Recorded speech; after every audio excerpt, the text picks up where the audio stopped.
Welcome to the Radical Responsibility Revolution podcast. This is where we are transforming lives, inspiring you to reclaim your health, your wealth, and the power of your mind. Here we share actionable insights, inviting you to turn inwards and design your life of purpose and abundance. Thank you, Zoom. All right, welcome back to another episode of Radical Responsibility, a Revolution. And today's guest is one of those women who makes you feel instantly calmer, clearer, and more grounded because she lives at the intersection of soul and strategy. Camille Miller is a soul strategist, business mentor, and founder of a global movement. Yes, I said global, redefining what it means to be successful in this next era of leadership. She supports what she calls the soul professional, people who are deeply logical, deeply spiritual, and who no longer are willing to choose between the two. Yes, I love that. With a background as an MBA professor and deep training in energy psychology, Camille bridges science and spirituality, my two favorite topics, in a way that is both grounded and transformative. Her work speaks especially to those in transition, those who feel the pull toward more meaning, more impact, and more alignment, even if they can't quite name it yet, because that's what happens. Her community now spans over 30 countries, and her message is clear. The future of business, leadership, and wealth is feminine, integrative, and soul led. This conversation is about the rise of the feminine, the rewiring that happens in midlife and earlier, the collapse of outdated business models, and what's emerging in their place. And if you've ever felt like you didn't fit the old paradigm, how many of us says that? But you're not interested in opting out of success either. This episode is for you. So thank you for coming today, Camille. I'm so excited to have you share your story with our beautiful audience. And I always like to ask somebody when they come on my podcast, what are you the most proud of in your life? Ooh, well, my kids, but It's a mom answer. yeah, total mom answer. I but other than that, just I mean, a lot of things depending on the decade. But where I am now, that I built this, global movement, and and spanning and still getting the word out. Like I feel like we're just like at the tip of the iceberg, like really at the beginning, and people are still finding us. So I'm more excited about where it's going. Yes. Even though we've been doing this for 10 years, I feel like we're finally in that space of awakening where people are finding us now. Yeah. Yeah. That is amazing. You should be so proud of that because it really truly is. I love impact. Yeah, And impact does not have to be global. It can be as simple as your own family. Yet you absolutely. are making an impact on this globe in a way that is truly so beautiful and so powerful. So I want to talk about, you describe people as standing with one foot in logic and one foot in soul. So Yeah. explain what that means to you and to this audience. So, well, left brain, right brain, right? So, a lot of my people, the soul professionals, bridge both. And I always say a great way to see it is if you're looking at two rivers that are running parallel together, and one is very logical. It's what we've been taught, it's societal norms, it's the science, the metrics, the numbers, the ego, right? And the other one that's running right parallel next to it is our creativity, our feminine energy, our collaboration, what makes our heart sing, right? Our passion, all of these things. But what's happening now, it took a while, but what's happening is these rivers are coming to an intersection, right? A confluence. And a soul professional stands right in that intersection, right in the middle. And we can't ignore the other one anymore. Both of them are powerful, and both of them are a part of us. And many of us have been in what I call non-linear career paths. We jump back and forth because our passions change, or we get creative, or we get bored very easily. I used to move every 2 years. I said I move up or I move out because I'm bored, right? I master something, I'm bored, I move on. I create very quickly. I launch messy. Yeah. And then I get bored and I do something else. But all of it is part of the soul professional.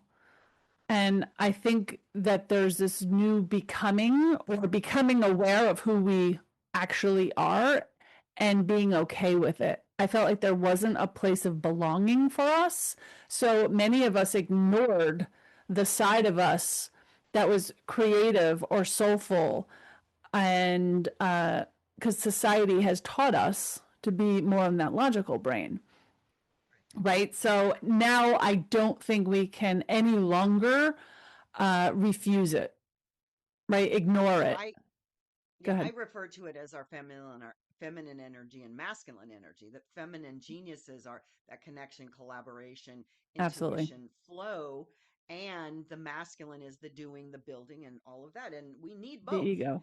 And so, Absolutely. um, let's talk about your definition for soul professional because we've used it a couple of times and we've danced around it just a little bit, but I want you to share what your definition of that is for the audience so that they can see themselves in that understanding. Yeah. So it's definitely the person that stands in that intersection. But we also say a soul professional lives in a higher vibration, has an alternative approach to business, and is here to help repair the world.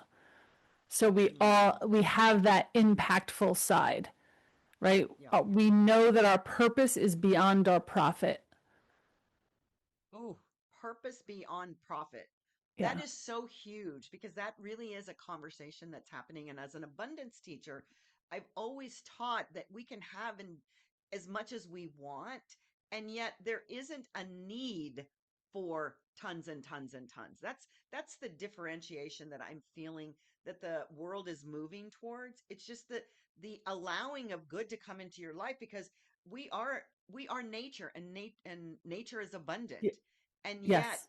we don't have to keep living or striving for complete overflow. Maybe that's just something that's, coming up for me, but it's so important to know that we can have whatever we want, but also we don't have to do this hustle drive, that masculine energy of success until you burn yourself out and you reach some, I don't know what pinnacle we're reaching, but I Yeah. love that notion. Agreed.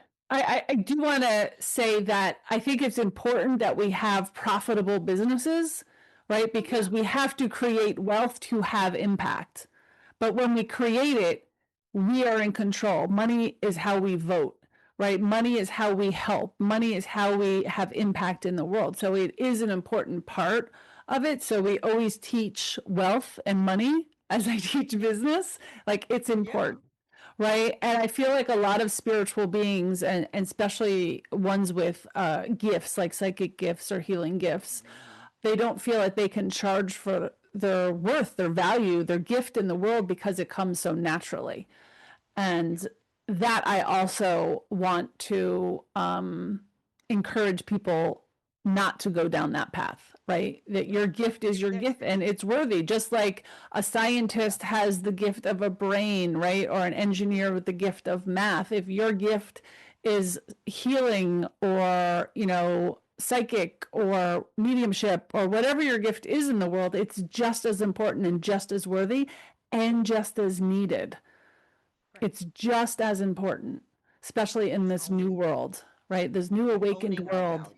So important. And that's where we're going to Yeah. see the intersections of a lot of them, right? Yeah. People that were in these logically brain jobs, but now they're intersection, this other piece. And I see that in my work all the time. The doctors, the lawyers, the engineers, lots of teachers.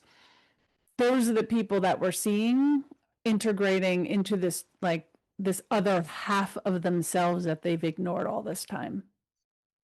So do you posit a theory of why, as you said, you've been doing this for 10 years or more. I mean, Yeah. your beingness has been doing it.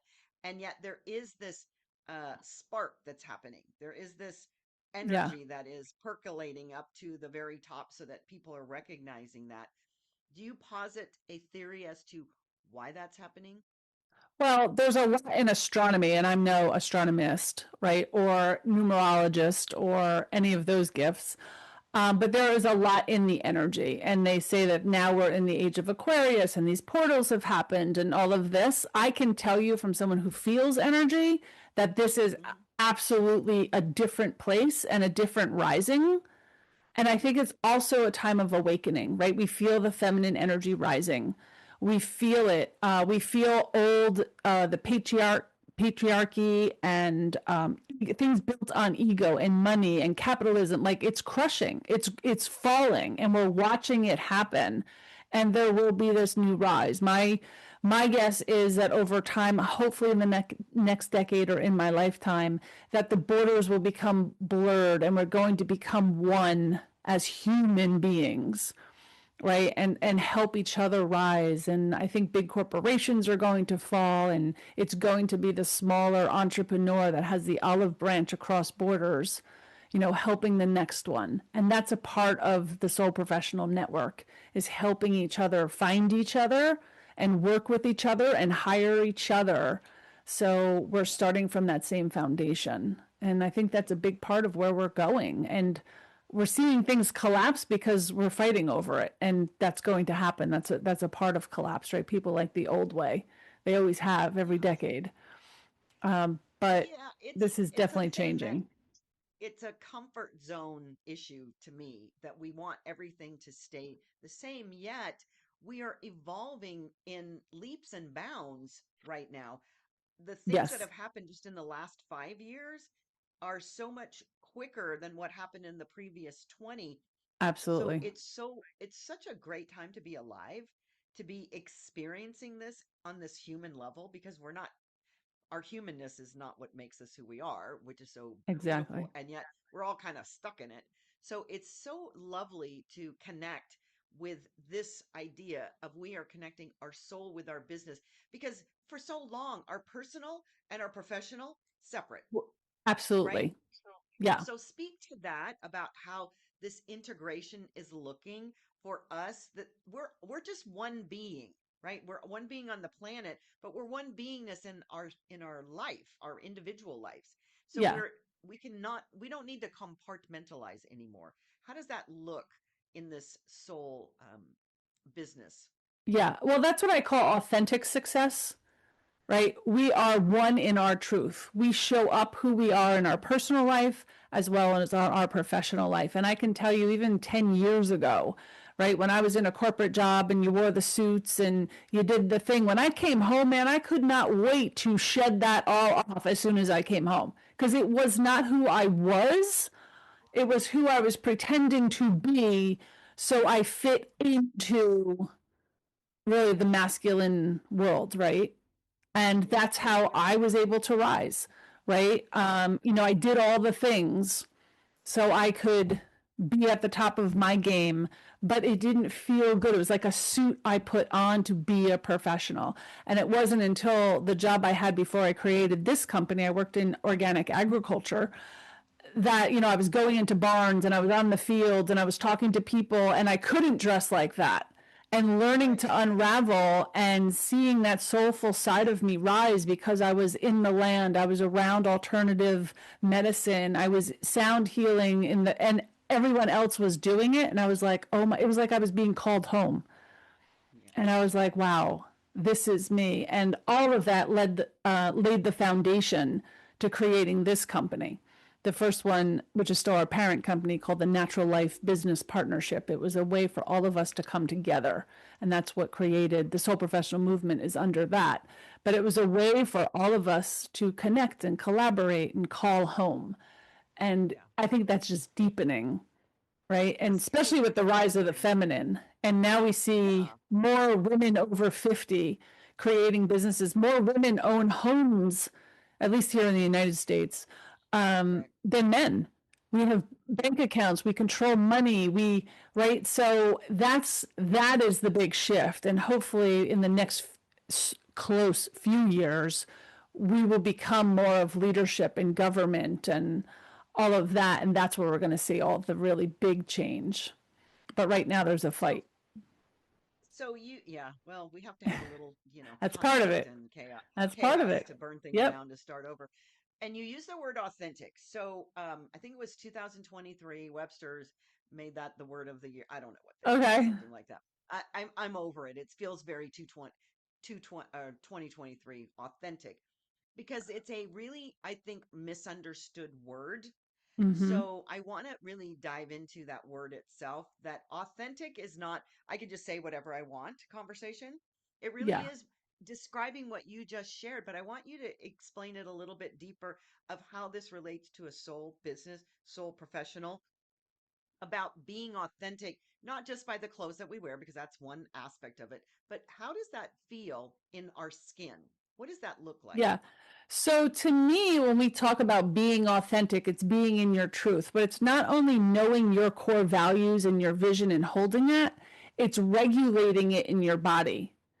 Mm, It's when you're at work, you're not in that chaos, you're not in the burnout, right? Your nervous system can feel the money coming in. And I always say for my people, it's shining your light brighter so people find you. It's part mm, of the magnetism of your energy that's creating it. I don't have to market. My work is 100% word of mouth. 100%. That's how people find me.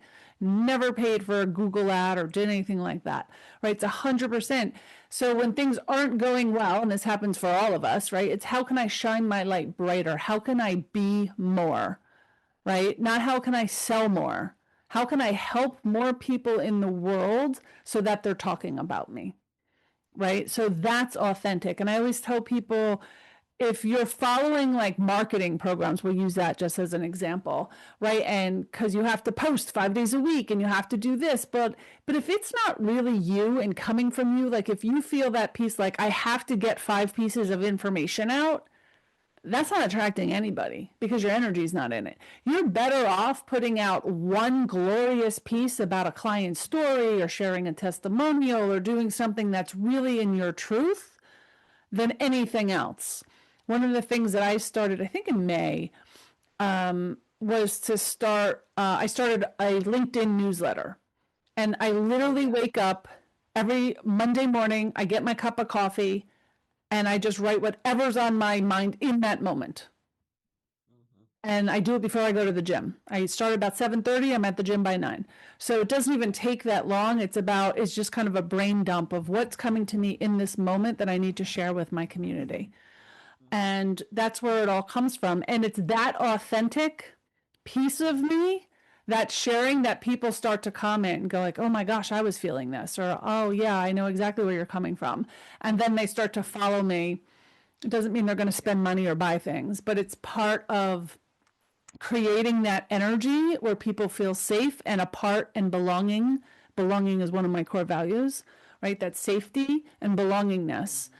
And that's why I have the community. So authentic is showing up as you in all areas of your life. I'm not pretending.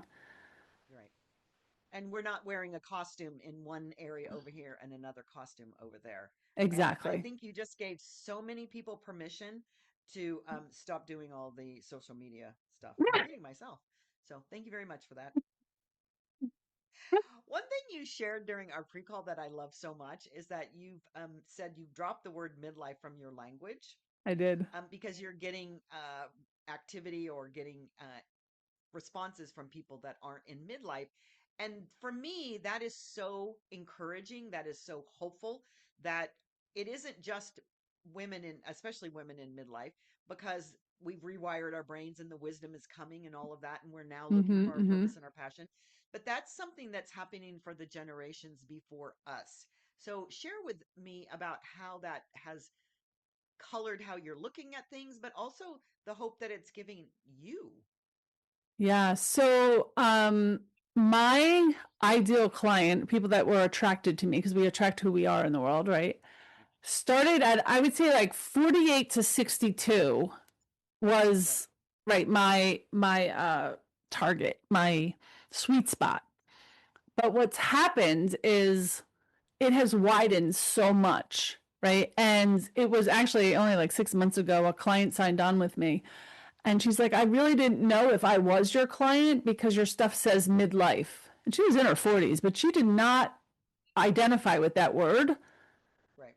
And I was like, okay. But then I've had 30-year-olds come through my programs, right? So I'm like, okay, I'm going to start to use the word transition or impact driven Mhm. because, like me, I've changed my career a number of times, sometimes every decade, right? And multi passionate people are sole professionals. So it's the Mhm. transition. So I stopped using midlife and now I use transitioning professionals Mhm. because they're the creatives that are multi-passionate and they're changing the way they express their passion in the world.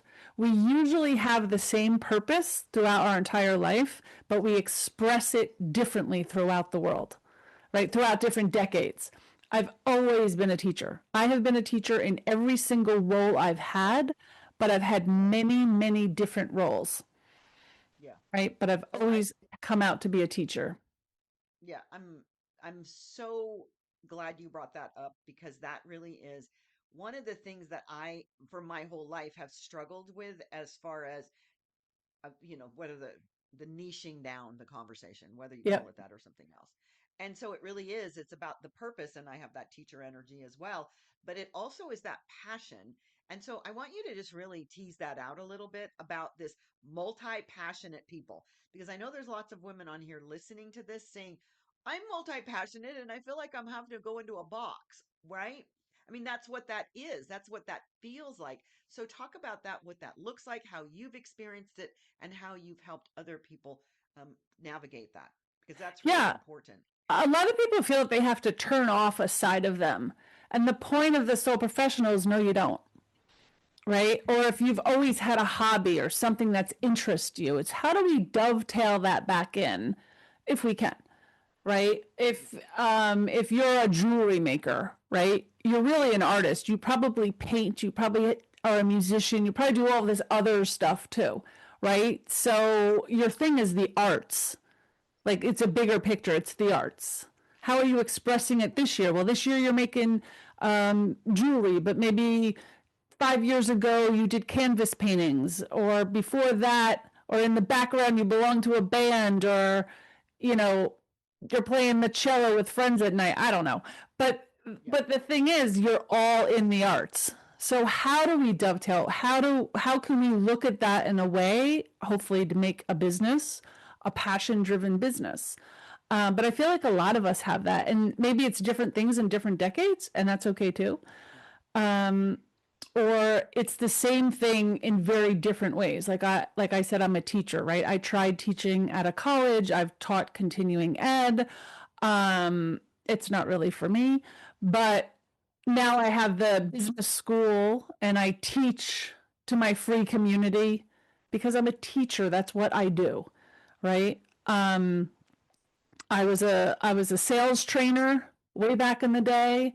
I was a strategic officer and I went into companies and redesigned them. That's what I did. I did it to nonprofits, but I was always with people teaching them what to do. Hmm. That's how, right? So once you can identify that, you can pull it through. Like I just Right. expressed it this way or another way. I have other passions like sports, but Yeah.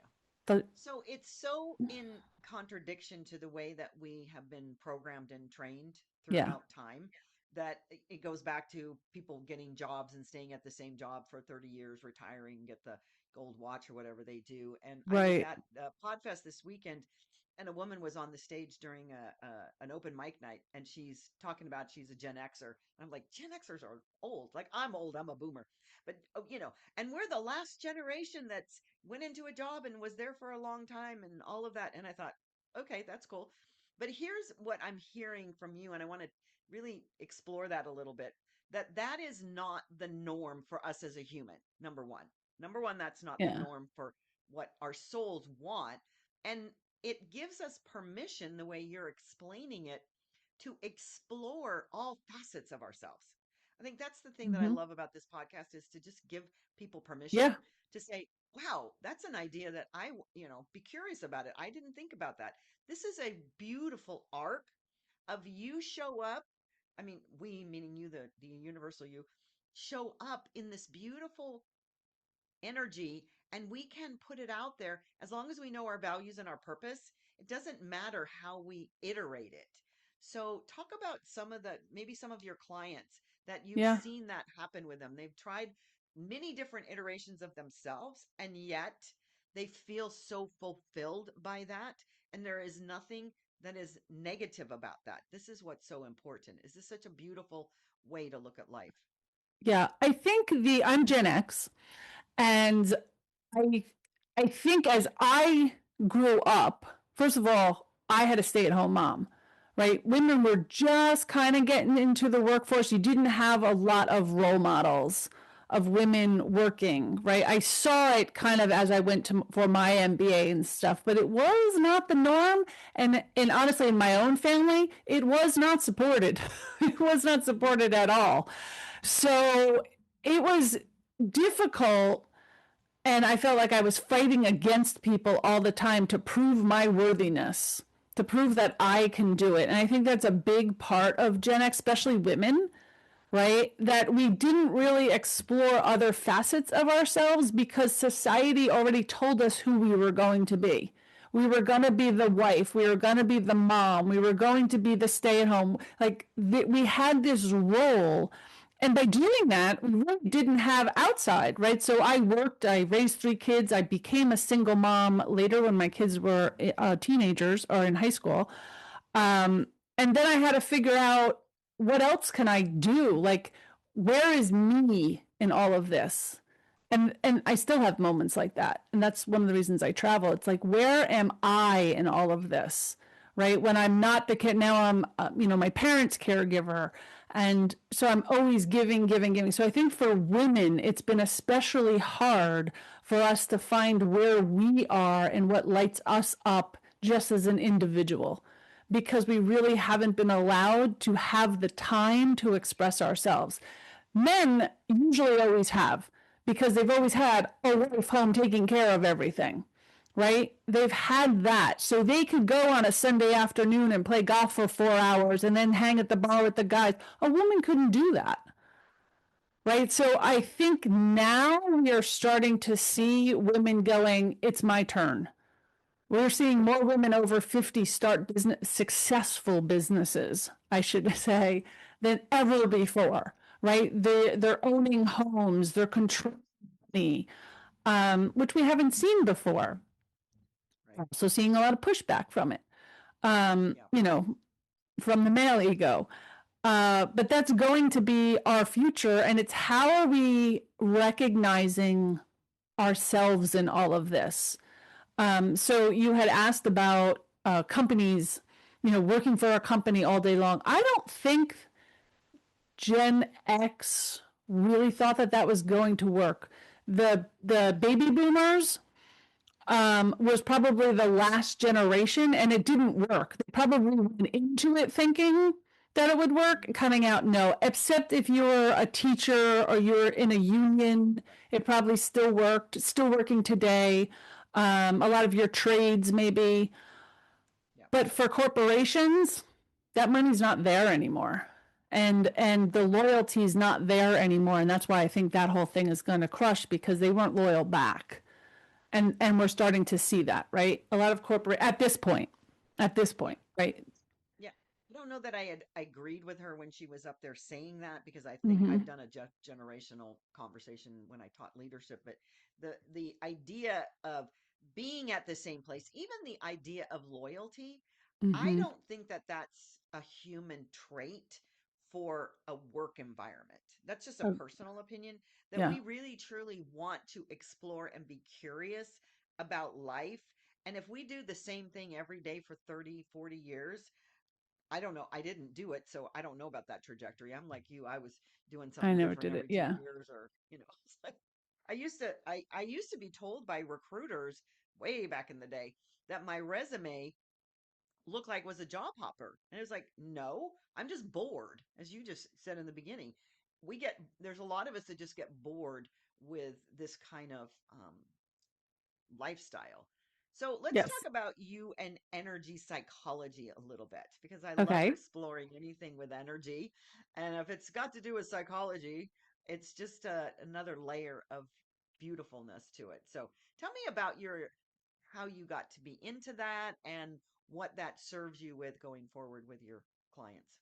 Yeah, so I'm trained in a modality called Psych, and I found that when I was working on my doctorate, and I was reading Biology of Belief by Bruce Lipton, who is a renowned cell biologist for your listeners, and the pioneer of epigenetics. And I was doing some research and going through his stuff. And at the end of a book, he mentioned this thing called Psyche, which was the energy psychology. And he had done the science behind it, which is literally how thought creates things, but it also creates change in your body. And that's how we have healing and all of that. And Louise Hay wrote books on it, but there's actual science behind this, Yeah. right? And my doctorate work was also following that.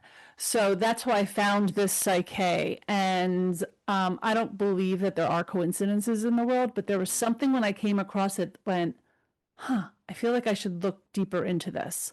And my first degree was in counseling psychology, but that didn't really work out for me. And my second degree was the MBA. But psychology is literally in all parts of all of our work, but all of my work, right? I'm a coach, so psychology is a part of it.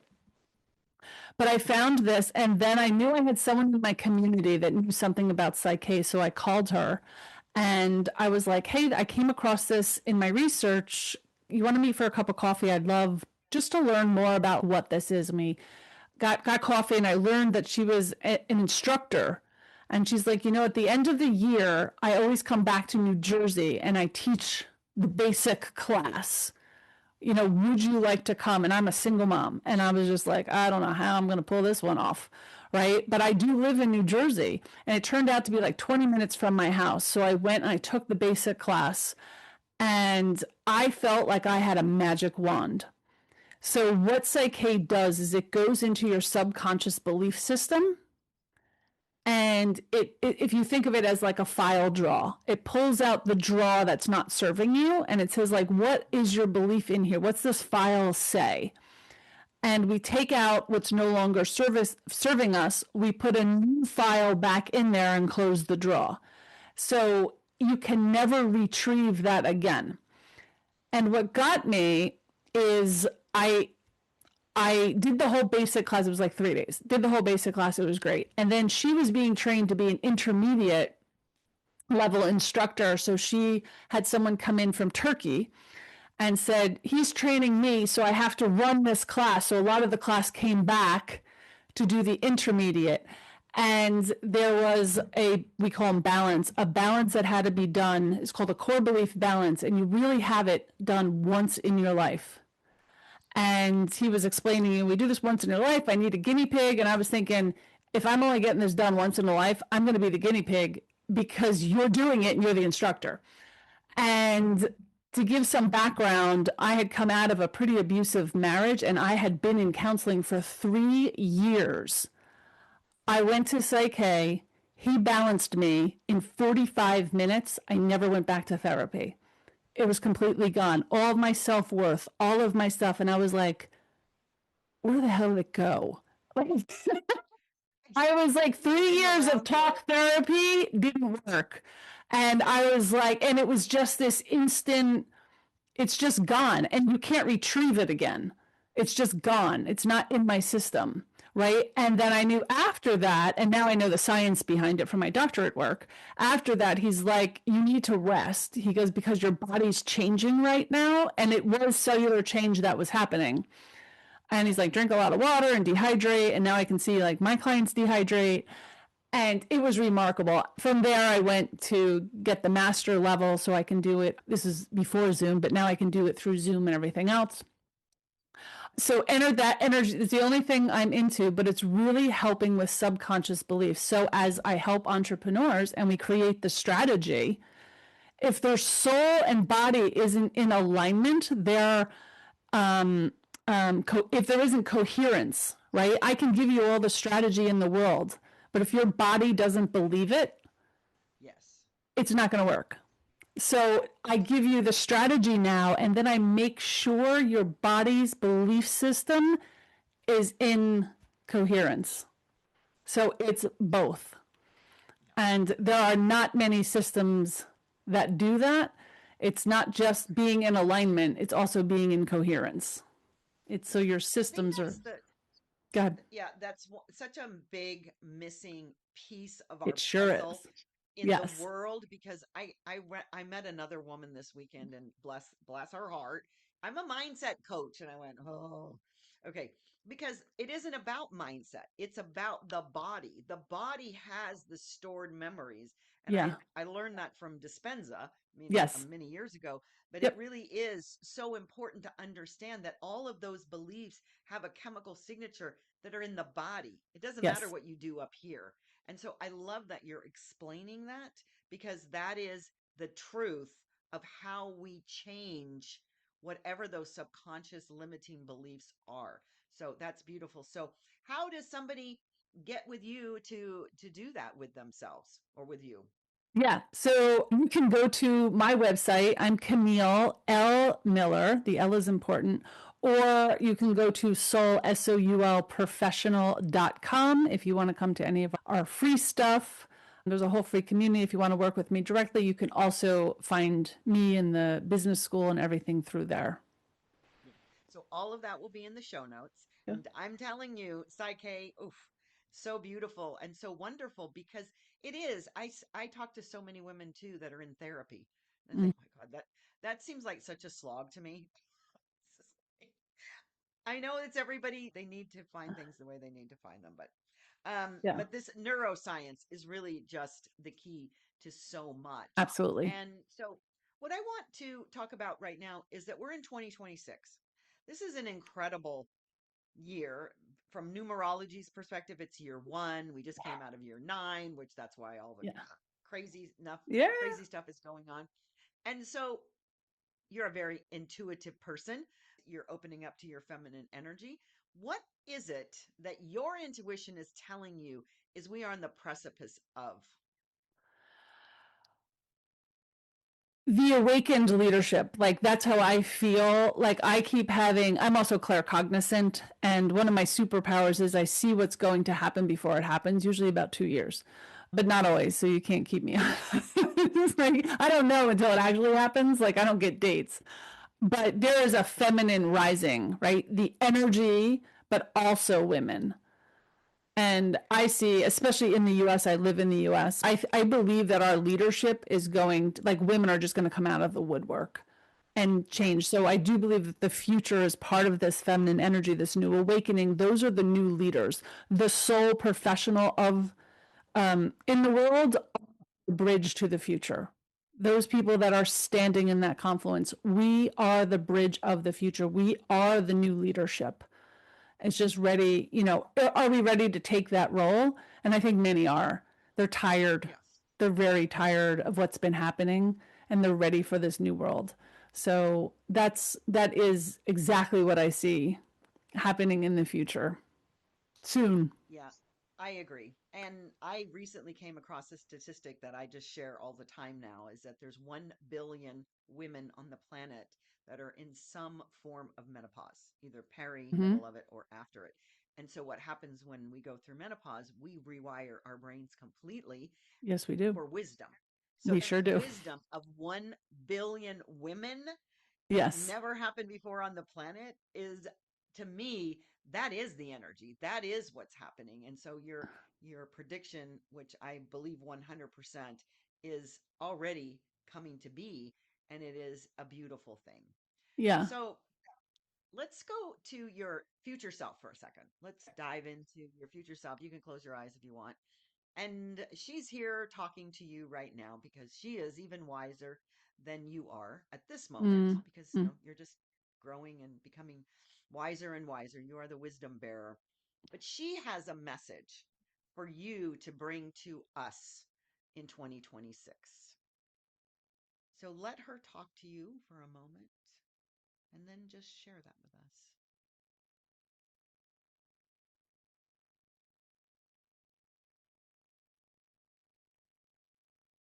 I feel I'm not getting anything new, but I feel it's more of the same of what we've been talking about. That it's the wisdom of the women of the world. and that is the future. So one of the things that and like I said, I have this superpower of seeing future. Just don't know when. And it was really funny because I was talking to one of my kids, um, and I said, I know this sounds crazy with me telling you this now, but as I grow older, the generation before me, like my parents, they have wealth, they're paying for their own health care, they have coverage, they have pensions, they have all these things. I was like, Right. but me, right? I divorced, my life savings was wiped out. I raised my kids financially myself, right? I got them through college. There's no piggy bank, right? But I don't believe that we're also retiring. I said, but I have this strong feeling that it's all going to be okay. And this is coming from someone in the US with no health care, no bank accounts, retirement, for future. And I said, I just have this knowing that women are going to rise and will be taking care of all of us. And it's going to happen in my lifetime that I don't have to worry. I don't have to worry about my health care. I don't have to worry about my bills. I think we're all going to be living in a community that's cared for and understood. And that's actually what I see. I see a world of just loving women taking over and just caring for the universe. Yeah. Not only women, but the women are the ones that are going to care for all of us. If you look at every country that's run by a woman, there's no conflict, there's health care. It's beautiful. It's beautiful. We're going to see more of that, but I think it's also all of those women leaders will come together and make it more global. So we're looking at more of a global society where we're all healthy and cared for and we don't have to worry. Yeah. And I really truly believe that this feminine energy, because it isn't just exclusive to women, is now being embraced by men in a way that they don't even understand because they got the same playbook that we did, which is this is Yes, a masculine playbook. So do it this way. And they are off balance and not understanding who they are. This is something that just is becoming more and more clear to me when I speak to women that are teaching this, I and it's agree. so beautiful to watch that it's just the balancing of this feminine energy Yep. together with the masculine, because we can't have one without the other. We're a world of Yeah. duality, yin and yang. They've been cheated too, right? Because they've been taught to be like the alpha. Right, And right. gender is really a spectrum, and we're all along it with different energies of masculine and feminine, right? It's just one long stick. Yeah, And I think people are trying to figure out where are they in this spectrum, right? yeah, And wherever it is, it's fine because we all have the feminine and we all have the masculine. It's just how do we all care for each other and learn? And I see a lot more support groups for men actually showing up, yeah, to learn for them. And I think they want to be in their feminine, to be honest with you. I think they they want do. to tap They in do. Hmm. because they've been taught to bottle stuff up and like so I think it's going to be hard for them, to be a part of this, but they will. I think Yeah, I see more men stepping up now than ever before of, yeah, tapping into this new energy. And I think it's kind of beautiful. And on a global level, I think it's going to be great because it'll end a lot of war and fighting and all of that ego stuff. yeah. So Yeah. leave our egos at the door, everybody, Yeah. please. So I just love that you were able to share so much permission for those that are listening to this, because that's what we need more of, is permission to be ourselves, to Yes. do those things that our souls are calling us to do without fear of not fitting in, because I always talk about that. We're comparing ourselves to everything and everyone, and it is so lovely to hear a voice that's just giving permission. That's really the biggest takeaway that I have for this conversation today, is that you just gave permission to so many people, men and women of all ages, to be themselves. So, what a I'm lovely so way glad. to start the afternoon. So, thank you so much for being here today. Thank you. Thanks for allowing me on your platform and to share my voice. Yes, absolutely.